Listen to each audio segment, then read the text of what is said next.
So our first speaker is Blanca from Oxford, and she'll be talking to us about human silico trials. Thank you. Hi, thank you very much. Thanks for the opportunity. I think it's the first time I come to this workshop, but other people in our group have come representing our work. So the first thing is to acknowledge that I will be talking about work that has been done by many people, and I will be telling you who has led each part of the work. We collaborate very closely with industry in our group, and the main focus of our work and our collaborations has become increasingly collaborating with pharmaceutical companies. This is an area where we have been working on for a long time, and many people here were contributing to that work as well over the years. So the main reason to implement new technologies in drug discovery is because it's very difficult to release a medicine to the market. It takes forever, it takes a lot of money, and we don't have very good tools to assess which compounds will be successfully released to the market. And a lot of it is developed using animal models, which are not ideal in terms of translation to human pathophysiology.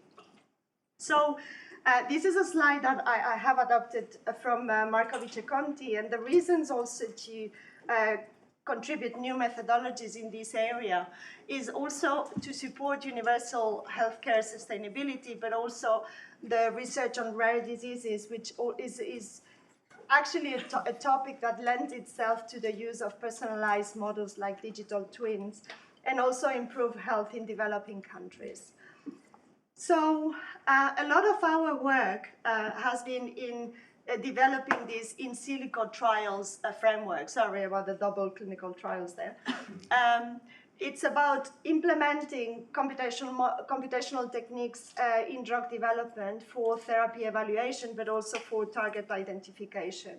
And it's very important to acknowledge the different frameworks, the other frameworks that we are competing against, because at the end, the resources are limited. And those other methodologies are animal models and in vitro technologies using stem cell-derived cardiomyocytes, for example. And I say competing because very often when we talk to pharma about implementing new methodologies, their resources are assigned to these other methodologies. And if we want to incorporate a new one, they will need to take those resources and implement and take them to our new methodologies. So there is a lot of negotiation about synergies and advantages of different methodologies. So in this work, one of the areas where we focused very much was in trying to understand variability between people, not necessarily through personalization, but when we were looking at data such as ionic currents or the cellular action potential or the whole heart ECG, looking at the variability in the data and trying to understand how we could develop computational techniques that allowed us to take this information and make something useful out of it.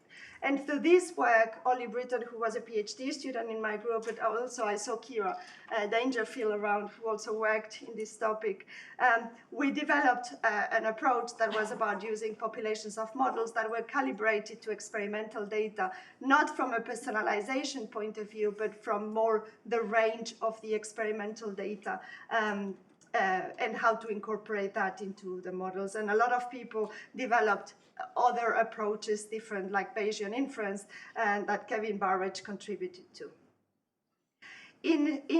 Through this methodology, one of the things we did also is engaging with pharmaceutical companies to try to see how we could predict drug-induced cardiotoxicity with these methodologies. And this was part of a project called Predict, a European grant that was led by Dennis Noble and Gary Mirans also participated in. And we did some work, we published some papers, but then we understood that pharma companies weren't really ready to to take the methodologies forward without actually having software that was very easy to use, or at least not all companies were able to do that because they didn't have the expertise. So we developed a software called Virtual Assay, and what this software does is to simulate the action potential of several human cells, and we incorporate as an input the drug-induced effect on the ion channels that has been measured experimentally, and what the output is whether any of these cells develops proarrhythmic abnormalities or not. And our hypothesis was that through these simulations and this particular biomarker, proarrhythmic abnormalities, we were able to distinguish whether a drug was safe or risky, or that could potentially induce proarrhythmic cardiotoxicity. And the main assumption was that the advantage of our methodology was that we were using human pathophysiology. So Elisa Passini did an analysis of a panel of compounds, and we obtained an accuracy of 90% in the prediction of whether a drug was going to be safe or not.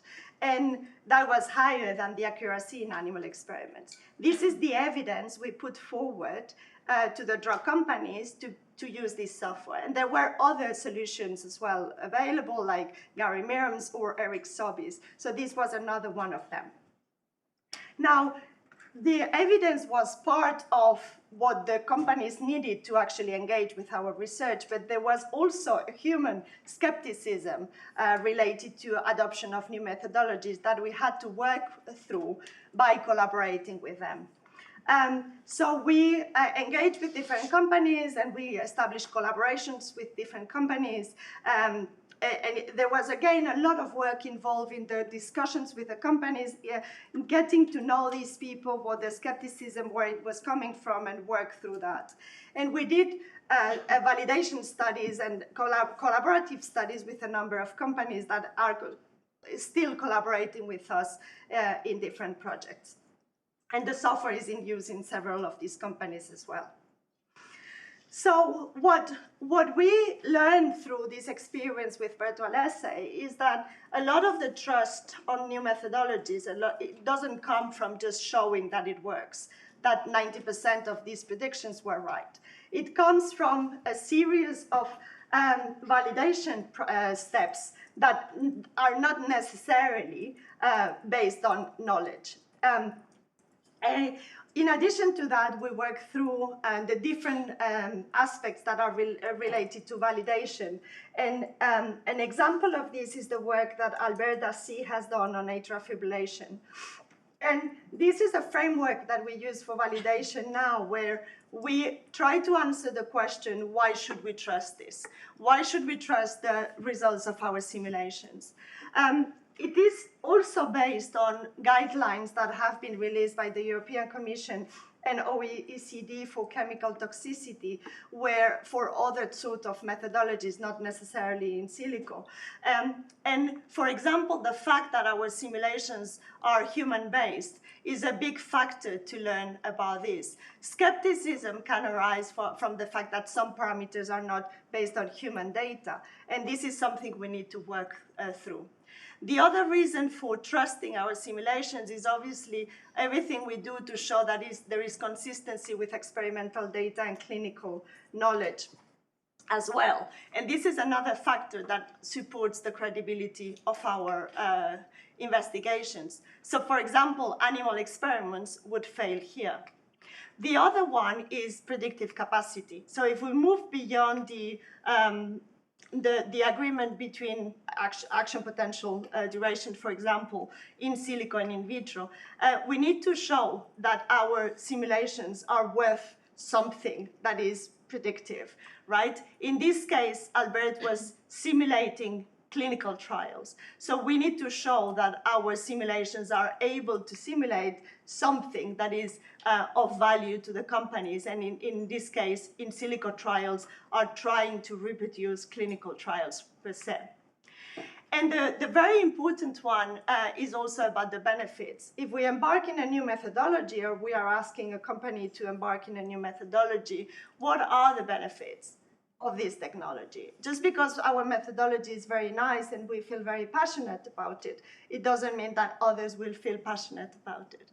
And health economics are increasingly important, but also how patients react to the methodology. Things that we are not really used to taking into consideration. And all of these need obviously to be related to a particular context of use. So what are our simulations, our models and simulations going to be contributing to and changing the landscape through these methodologies.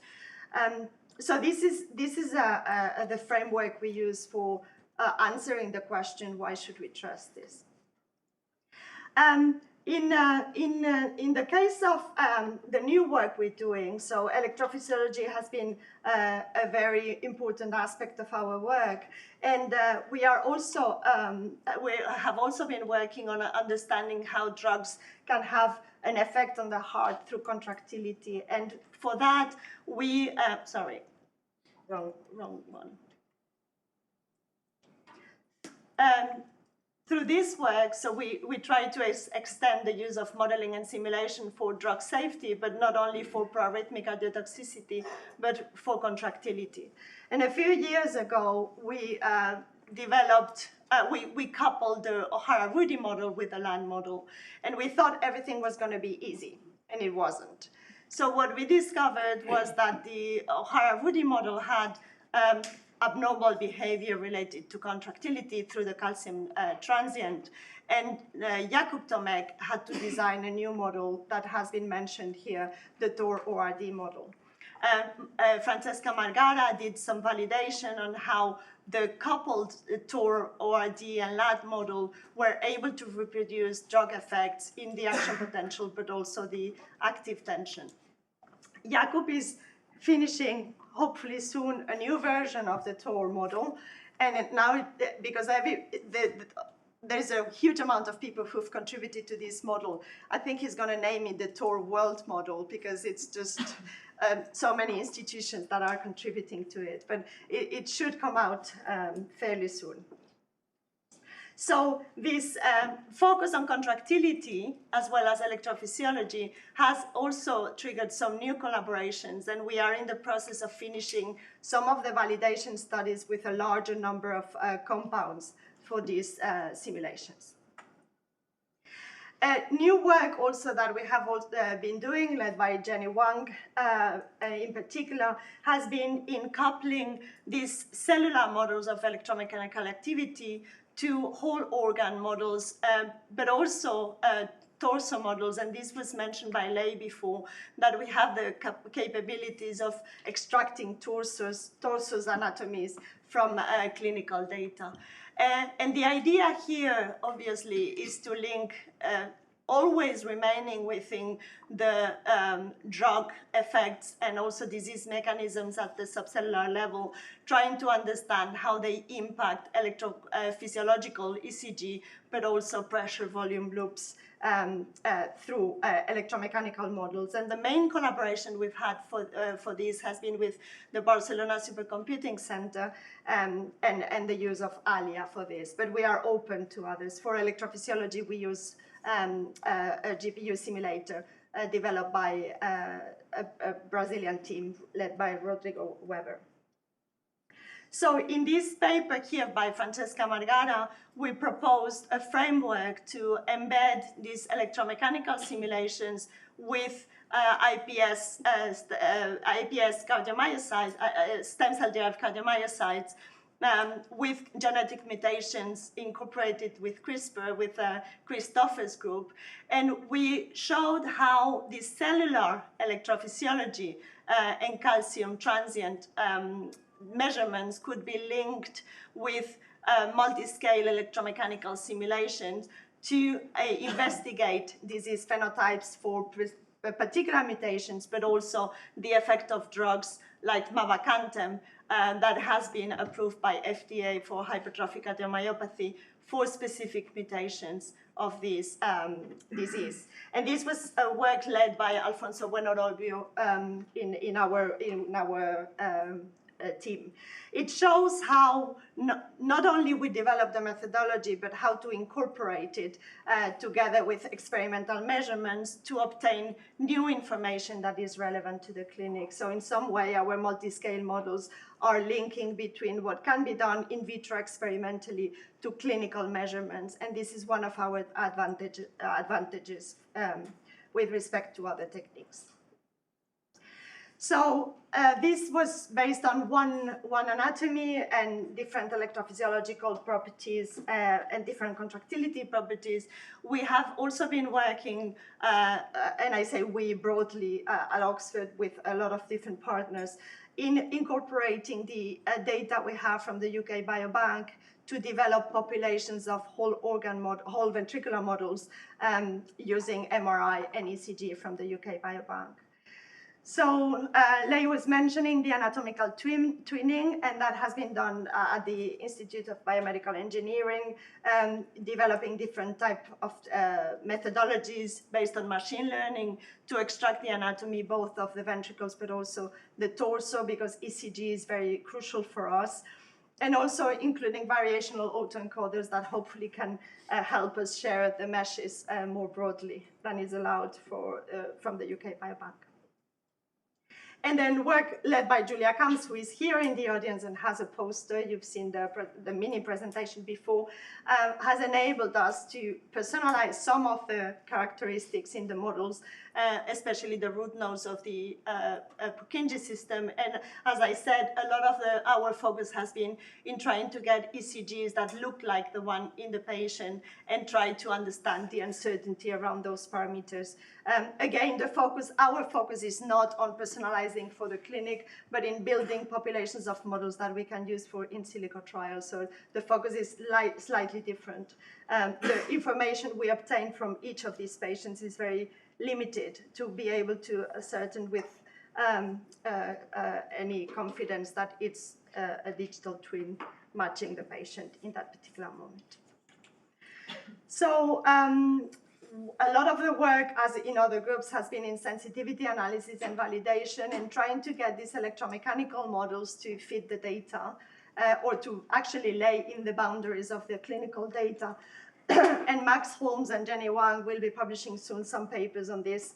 I think we have now baseline models that fit most of the parameters, and there's been, as other people have mentioned, a lot of the review of the literature for this. We are keen to incorporate disease conditions because drug-induced adverse effects happen to people who are usually not very healthy. And in doing so, we have also developed models of acute and chronic infarction from the ionic remodeling to the whole organ level that are able to replicate some of the clinical phenotypes that we see in the ECG and explain some of these abnormalities in the acute stage, but also in the chronic stage. And this has been done by integrating experimental data in human, but also animal species into this TOR land model and trying to assess how much they would change the ECG and actually small deviations in terms of ejection fraction, only from ionic remodeling. And this is also work that Xin Zhu and Jenny Wang have had accepted in eLife. So it's available, and we are finishing the reviews. So just to conclude, our main focus so far has been on human in silico trials for drug development. We implemented them for pro-arrhythmic cardiotoxicity, and they are in use in industry. And we have extended them to contractility. The validation studies are nearly done. It looks very promising. And we also have a few collaborations on target discovery using modeling and simulation for heart failure. So, as I said, our focus has very much been on ECG-based personalization using also MRI anatomies and the calibration and the validation of the electromechanical digital twins. And also we have worked extensively also on including sex differences and VVUQ, so the papers will come out fairly soon, I hope. And then in terms of validation, I think it's very important to keep an open mind on what this means. and look beyond consistency with experimental and clinical data and start thinking from the outset about including predictions and the benefits relevant to the context of use. Thank you very much.